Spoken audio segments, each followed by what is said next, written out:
它这个是一个高碳钢，这边薄薄的一片，它会立就是靠这一片。下面这个是铁，这支已经用很久了，所以它只剩下这么一点点。你看高碳钢只剩下这么一点点，新的这么长。基本上车刀也不用多，3支就够用。一个是粗胚刀，它是指甲型的。那粗胚就是因为你这个是有脚料，你要扫它成圆形，所以用这个粗胚刀。那平刀的话，修造型就是靠它。截刀它是在做圆角，甚至你多余的料要切掉的时候，就可以用到它。那这支也算是必须准备的，那这3支就已经够了。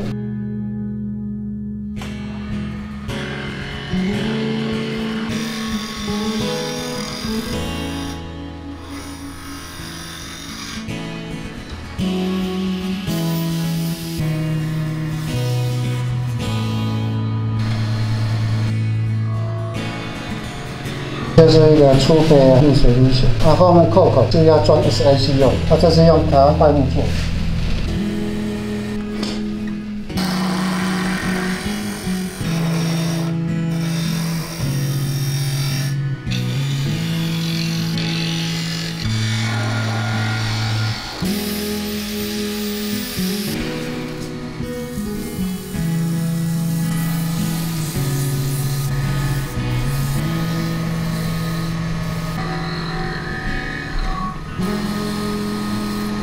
这个是用梧桐木做的，另外一个造型。那下端跟它比较就不一样，它下端是圆形，中心点你要抓得很准，你放在转台钻一定会不准，它一定会有误差。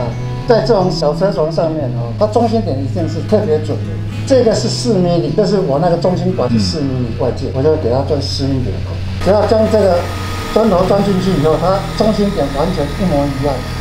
然后顶到的话，就是顶到这个圆范，所以它已经分过去。最浮标最主要就是中心点一定要正，顶住了以后，那就可以继续施作了。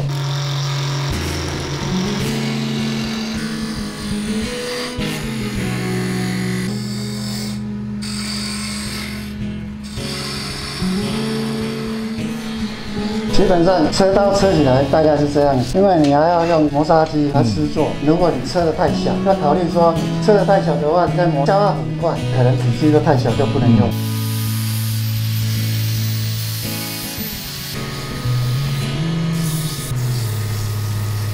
然后关机看一下有没有砂纸的痕迹，像这种砂纸的痕迹要给它清理掉，就是用220的再给它修一下。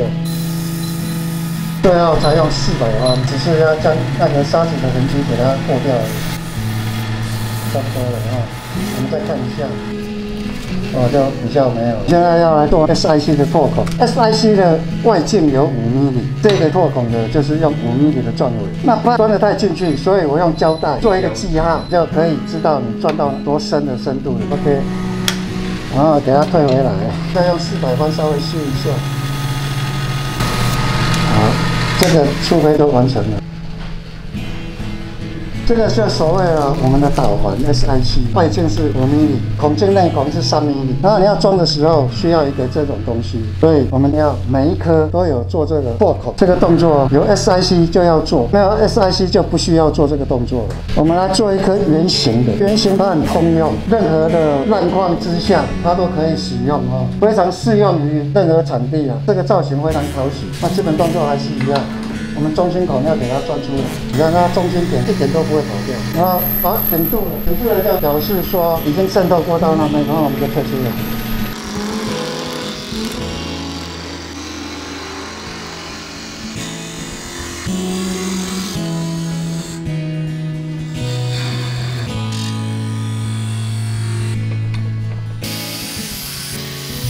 基本上雏形已经出来了。第一道先要用150铺模，它可以减型。特别跟各位讲一下，150的砂质很粗，经过150磨过以后，它会出现这种细微的砂质的痕迹。那么第二次我们要用220的，我在这次在磨的时候就手轻一点，刚才的细纹已经变得更细了。 你在磨砂纸的时候，不要一直放着，你一定要左右，那这样子那个纹路才能不见。那可以了，我们就要来做这个拓孔。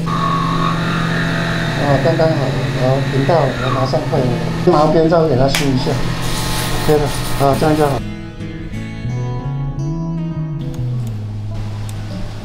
干杯去打本身它有软体，光它打是打在它的中间。雷射在雕像这个小字的话，速度很快。电脑屏幕会显示红色的，就是已经打好的。还有一个啊，你看这靠油，这靠油哦，高热下去就出现啊。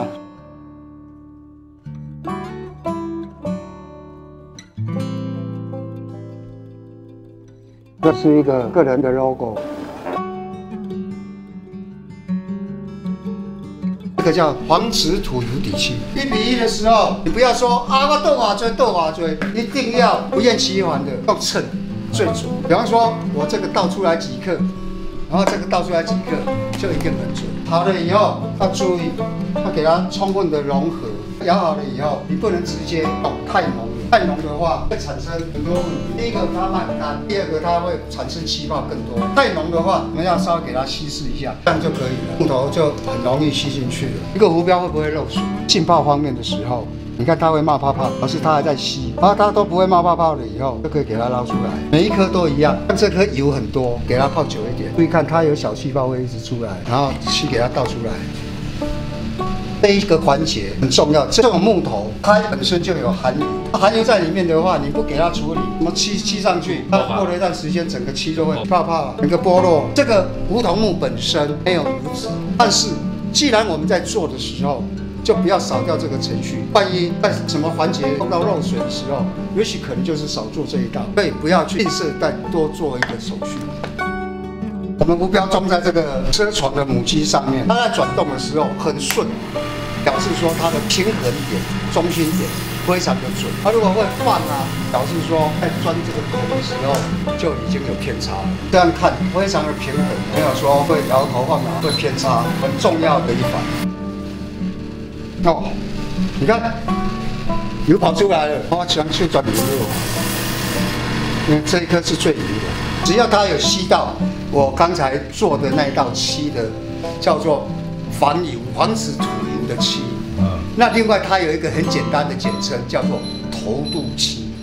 第一次理漆叫做头镀，这个漆是在防止渗油的时候用的，普通家具是没有用的。那高级家具、实木家具，它一定会喷一道头镀漆。台北西华饭店有一个楼梯啊，楼梯它上面有一个楼梯的扶手，全部就是用这个品牌的漆。 包括头镀漆、2镀漆、面漆，全部就是这个漆。然后你看到现在西华饭店到现在已经几年了，它从来就不用去维修。然后这次是2镀底漆，2比1，主剂2，然后硬化剂1。它的溶剂是香蕉水，这个品牌来讲，它还算不错的。当然比一些杂七杂八的那些品牌好很多。像这种潮湿的天气，下雨天都可以试做，不会产生雾化、白化。大桶的会其他杂牌的100-200块，那100-200块可以保障做出来的东西不会产生白化的，其实就值回票价了。它浓度比较高，所以香蕉水再加的分量会多一点。基本上我们在用浸泡方式，也不要太浓，太浓的话它没办法一直吸进去。稀释一点的话，木头上面它吸附力会更多，不需要刻意说啊调得很浓啊。它有 A 剂跟 B 剂，要特别注意哦，它一定要充分搅拌，不然它不会干。那你充分搅拌了以后，就可以重新施作了。所有的木头啊，它都有微细的毛细孔。那你要做到光滑的话，靠这个叫2度底漆来填补它。4度的浓度是必要的。然后这个是用浸泡方式，所以这样 OK。但是如果你用喷枪，这些浓度就太浓了，喷枪喷不出来，所以要更细一点。然后你现在还是给它泡进去。基本上你看，给它泡进去，它刚才就有做一个投度漆了以后，然后它现在比较不会湿漆了。这可以做到什么？基本的2次防水就已经 OK 了。我们在配重入到水里面去看这个东西是做几 B， 不用担心说吸水3B 跟0号会造成这种现象。3B 就是3B， 防水非常重要。浮标首重就是要做防水。基本上我在做配重的有4个配重铜的元件，从最初12 mm 啊，12 mm 的话是做到0号以上，0号、00号、03个0、4个0，因为它需要很重的配重。然后如果你用这种比较小的，会变得很长，那浮标会造成晃动，因为它长的话重心已经往上拉了。再来是10 mm， 再来是8 mm， 然后这支最小的是6 mm。为什么有这么细的6 mm？ 同一颗浮标，如果你洞钻小的话，用6 mm， 它变得非常的轻，所以那个浮标可以做到2钱、3钱，甚至到4钱。这2颗就是做到4钱，它是梧桐木车制的，基本上它也不会很大颗，不是说所谓的恐龙蛋那一种样式。然后你看它的后面，它就是用6 mm 的，所以它可以承受最高大概4钱左右的配重。然后这2颗就是用8 mm 的配件筒做出来的，然后它可以做到大概3B 到1钱之间，甚至1.5之间，就是用8 mm 的。用10 mm 的话，那大概就做到3B 以内，然后到0号之间。像这个就是10 mm， 那10 mm 做出来，看G2圆径越大，重量就越重，所以这个配重筒是做配重的关键，大小粗细可以控制重量。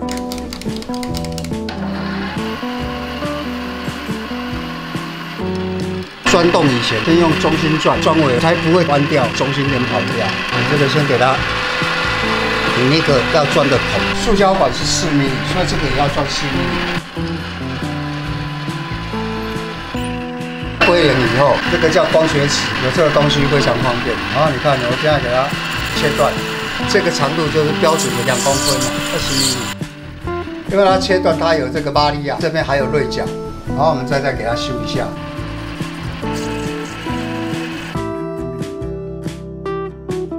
然后我们现在丢到纯海水里面，它现在这个变成2B 左右。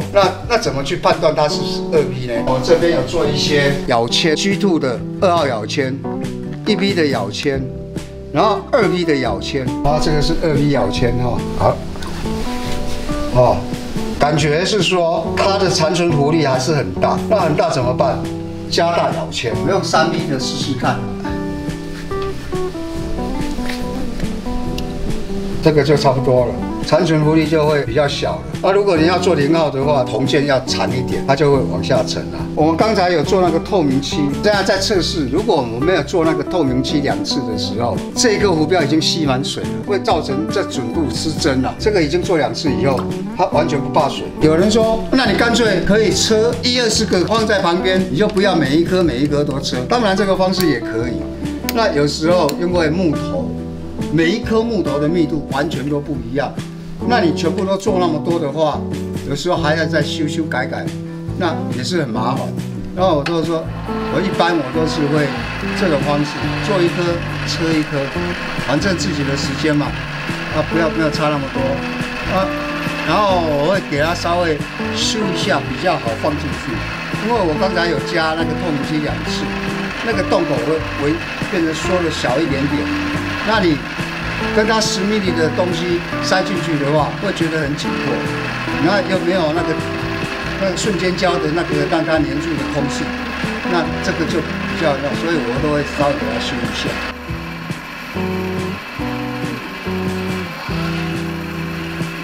而且你这个铜比较软，硬给它塞，你的撞膜会断掉。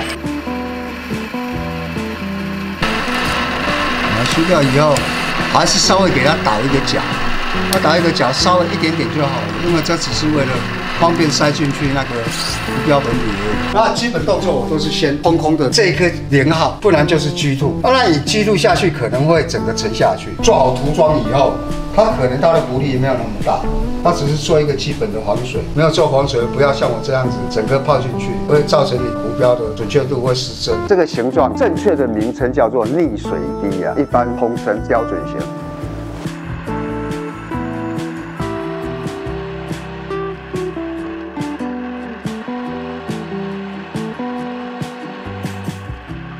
给它塞到刚刚好，它的边缘你看，它跟浮标结为一体啊，非常漂亮。一样测试，哇，这个你看它直接就下去了，因为我们的配件太长了，给它修短一点。以看它的速度的话，至少要修3mm以上。它本来是2公分嘛，然后我们现在给它修3mm，要变成17mm，先给它修掉3mm，归零。好，现在3mm，现在比较短了，重量也比较轻了。比较缓慢的，这个速度大概就变成4个0了。那当然还是太重，我们现在还要再缩短它，减轻它的重量。这个现在变成14mm，标准的00号，你看它会往下沉，但是沉到下面以后，它会浮上来。00号它在水下面，但是它完全不会浮出头。然后我再装塑胶管，搁较定出啊，迄个是爱抓一点阿所谓，咱安尼咧做，就是咧试讲，每一粒有准无准，就是关键在这里。因为就是有这台车程，马上修，所以才准。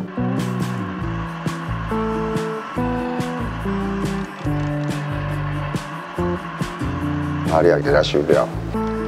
这个是10mm的长度是2公分，现在用这个来做它的配重看看，然后我们用海水来测试。它这样子的话，大概是2mm、3mm左右，看它浮上来的速度，这个大概都是靠经验来判断。3mm摇签。你看大概就是3mm，22.4G 了。这个浮标如果说遇到大风啊，还是下雨的时候，它非常好抛投。瞬间胶有2种，一种是叫所谓快干，它是比较稀释状；这个叫慢干，它是浓稠状的。那我们做浮标2种东西都必须要准备好。像我在粘这个，如果我用快干，我搞不好塞一半它就已经干掉了，就塞不进去了。所以这个就要用慢干。然后这个技术这个胶水不要一次用太多，因为用太多，第一个它会阻塞到里面的孔，再来配重会跑掉。胶水本身只有一点点，它就跑掉，尤其是在做00号，差出分毫失之千里啊，这样就够了。然后你放进去以后，稍微给它转一下，你的胶水均匀的，然后给它塞进去，塞到你要的深度，这样就好了。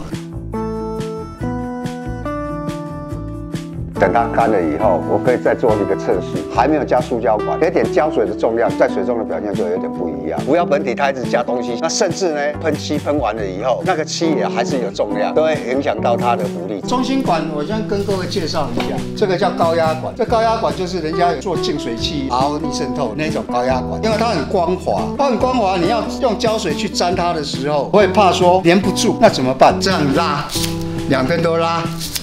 它拉个2、3次以后，注意看，它这个都有细微的沙子的痕迹，那这个痕迹就会对你帮助很大。你在粘着的时候，不用担心它会滑落下来。穿过去以后，然后你要给它3面均匀的上去，跟刚才我在装配重的时候一样，稍微转一下，然后赶快拉，不然它会半路就连起来了。到最后，好，给留一点点多出来，给它擦掉。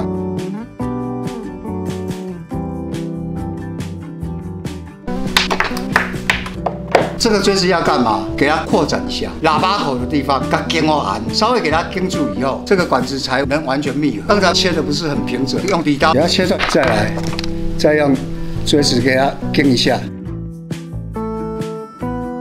我上面有装 SIC， 现在切又切不到里面，那怎么办？我就是利用那个钻尾修一下，顶进去以后。因为在钻的时候会留下一些残余的渣渣，用这个美工刀给它切掉。清理的时候利用这种圆棒稍微给它弄一下，这个洞口还是有多多少少一些小碎屑然后用美工刀稍微修一下。现在已经塑胶管都装好了，我们再来测试它的浮力值一定会有改变。变零号，伊内底有一点仔空气，汞甲茶的中啊，茶的中啊，咱边要有一个空气，它变成零号。所以同一颗在制作过程会产生很多变化。你若产后有过 SiC 落去，又会改变。 跑砂石的时候，速度不能太慢。这台车床它有6个变速，最慢它是可以到500。一般在测试的时候，最适合是在2630。磨砂石的时候，最适合的转速是在1800。现在非常的光滑，手感非常的好，整个都很滑溜溜的，表示说我们昨天弄的漆，将它的毛细孔已经填到至少有6成以上。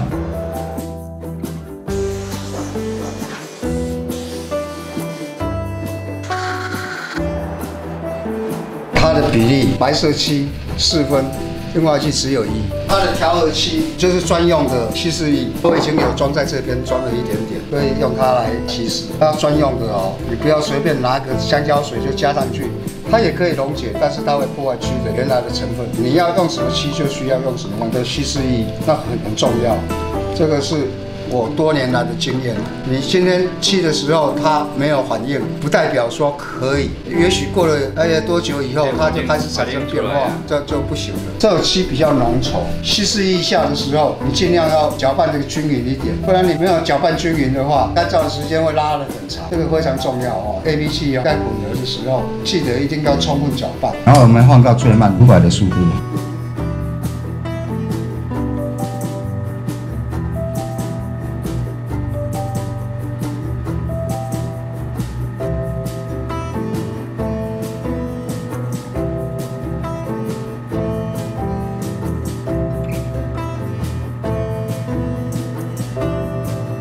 第一道的漆出来是这样子。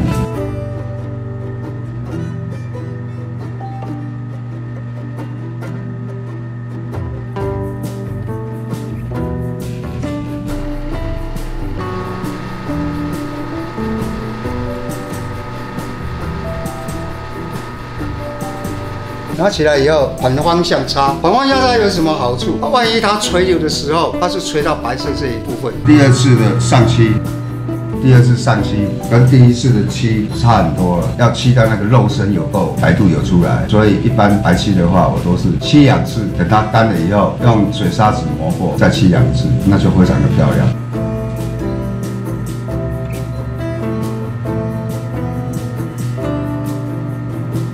漆过了以后，跟第1次的感觉又差很多，当然漆第3道、第4道更漂亮。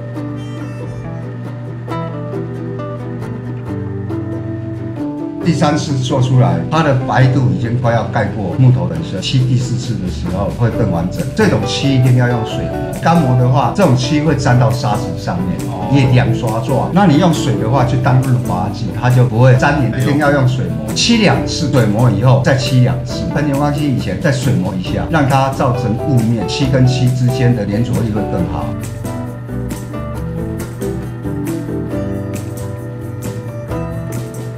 涂霜一定要让它时间干燥，一动一动这样做，急不得。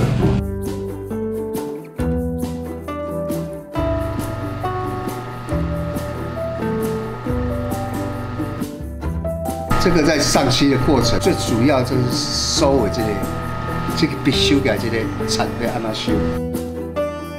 像白色底漆做完成以后会闪光亮，那光亮它有一个缺点，它跟荧光漆在结合的时候越亮，很容易造成荧光漆的剥落。所以我现在用水磨600宽的水砂纸，轻轻的磨过以后，它会造成雾面化，所以它附着力会更好。水沾个砂纸，它轻轻的磨过，就它，你看它已经不会亮亮了，雾面化了。一定要用水，轻轻的给它磨过。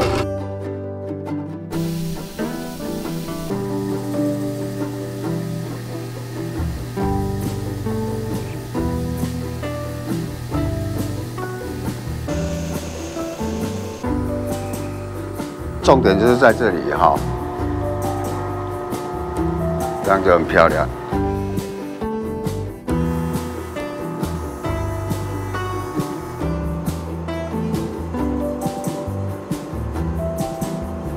最主要是你要留白色的地方要擦干净。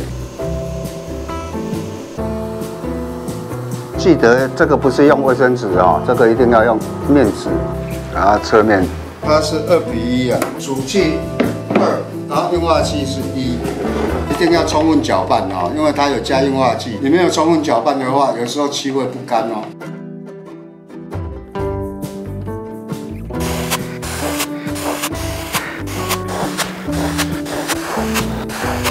这个是要画线以前做一个保险，万一你画线突切的话，马上可以擦掉，因为有保护膜。这个就是一个做保护的装置。行讲风白刷啦，袂使大垃圾的，你给它走一下就有啊。即摆要来回旋吼，爱放一个啊，速度 speed 都爱改，上班呢这种机械传统式的比较耐用。画线我是用这一种水性的代用针笔，我是用0.3跟0.8，0.8画下面，0.3画上面荧光漆的地方。先画0.3，两只手抓住这个笔，靠这个刀架抓紧。好，这样就好了。0.8画下面这个圆，因为它比较粗，这个叫画龙点睛啊。水线画出来，感觉就差很多了。有画跟没有画差这样。0.3的手一定要抓得很准。0.8下圆可以拉大一点，画出来就这么漂亮。这个是画龙点睛的水线。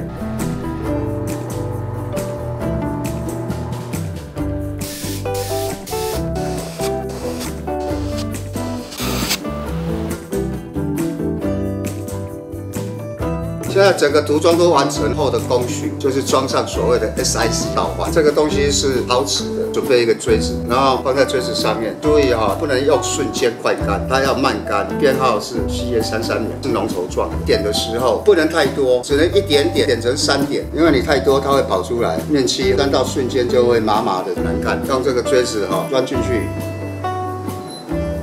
压，稍微转一下，然后呢放在这边哈，稍微给它压进去。现在给它压进去，压到平。如果说有高低差，稍微整理一下，整个都压平。上面这个是5 mm 的，下面这个是4 mm 的。我们现在就装下面，装起来就这么漂亮哈。最后阶段就是要标示配重，确定它到底是什么号数，看看它的表现。这样子的话就是0号，再看一下，然后这个就给它标示0号。然后我们再来看这一颗，还没有配重，它浮力很大，因为你看它浮起来的速度非常的快，表示它残存浮力很大。然后我要给它弄一个3mm左右哦，这颗是3mm的咬铅，看看它的表现。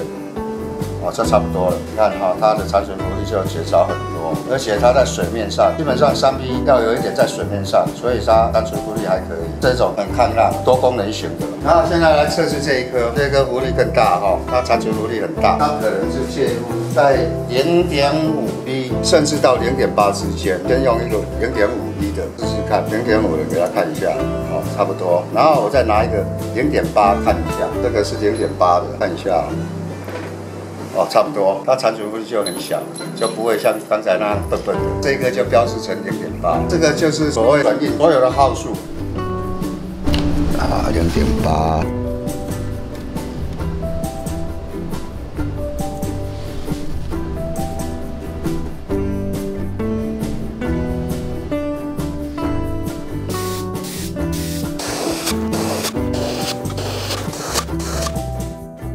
我们做好了所有的涂装，完了以后，我要做起来很亮又光滑，就是需要这个叫透明精油，它也是 AVE。我的所有的漆都是同一系列的公司出版，因为今天你用底漆用哪一家公司，你要面漆用哪一家公司，它可能会产生互相在粘合的状态之下，可能效果会比较差。最后一道透明亮光漆再给它喷点，它有2个作用，就是变成它涂胶的使用的寿命会更加长。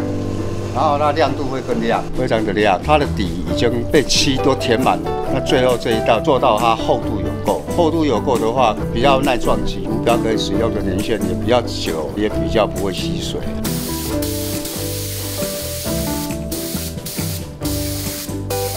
整个亮晶晶的。